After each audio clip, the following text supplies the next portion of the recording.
Hey everybody! I'm here today to talk to you about a Fitbit Sense that doesn't sync.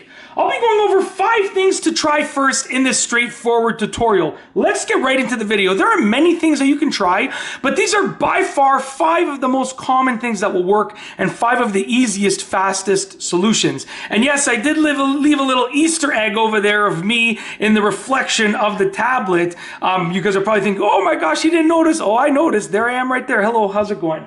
Okay, anyways, the first thing, and I have some notes over here, that's why I keep glancing to the side. The first thing that you want to try to do is hold the Fitbit closer to the device. Now, obviously, when it comes to Bluetooth technology, Wi-Fi technology, you can be quite the distance from the device, but that's in an ideal situation. We don't know what kind of interference there is where you are, right? So if it's not syncing, just take the device and like literally put it right beside your phone or tablet that it's syncing, that's supposed to be syncing with, right? You know, you want to put it right beside it, literally just to, you know, make absolutely certain that you can rule that out, okay? The second thing, I apologize about, there's like a little beeping in the background. I had my washer and my dryer running, and the dryer just finished right now, so there should be less background noise right now as well, so hopefully that improves the quality of the video. So the second thing, and yeah, like I said, I said this in an earlier video that I filmed today, I'm super busy, so I always have laundry running like every day basically, even when I'm filming. So let's get into the second reason. Stay on track here.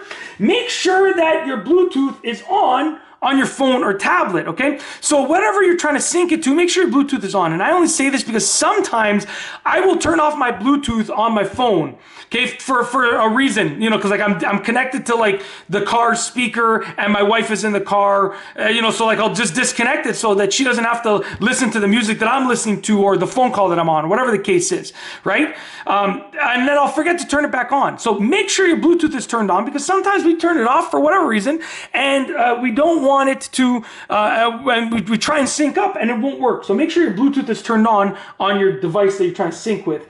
Number 3, you want to try to hard restart your Fitbit, okay? Now you can do this the soft way, which is to shut it down and start it up again. You can go to the settings app, shut your Fitbit Sense down, and then turn it back on again by pressing and holding the button over here, right?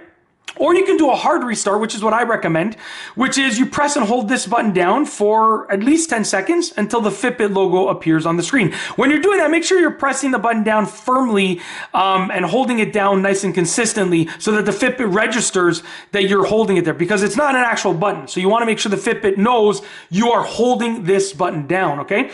And when the Fitbit logo faintly appears on the screen, then you've restarted it, and try that out, because sometimes it's just a little software glitch, right? You know, all devices need to be restarted once in a while to keep things running smoothly. It's just sort of how they work, okay? Number 4, restart the phone or tablet. Now, like I said, you can do a soft restart on your phone or tablet, so you can turn it off and then turn it back on. Or you can do a hard restart, which for every phone and tablet is going to be a different process. So I don't need to outline that. But, you know, you can restart your phone or tablet for the same reason. It might just need to be like restarted, right, to make everything run smoothly. Last but not least is the 5th reason, the 5th way that you can try to fix it, which is to force quit the app, okay? And this is probably the easiest thing that you can try. When you're on your Fitbit app on your phone or tablet, just force quit it, meaning like close the app, right? Like actually close the app. Don't just minimize it, close the app and start it up again. Sometimes the app, you know, like I said, everything technology related experiences a glitch at some point. So sometimes it just needs to be like sort of restarted or reset, the actual app itself. And that's it. Yeah, so force quit it, open it up again, see if that helps. If you like this video, please be sure to give it a thumbs up. Let me know what you think down below as a comment. And of course, be sure to subscribe for more great videos just like this one. And that's all I have for you today. Thanks for watching.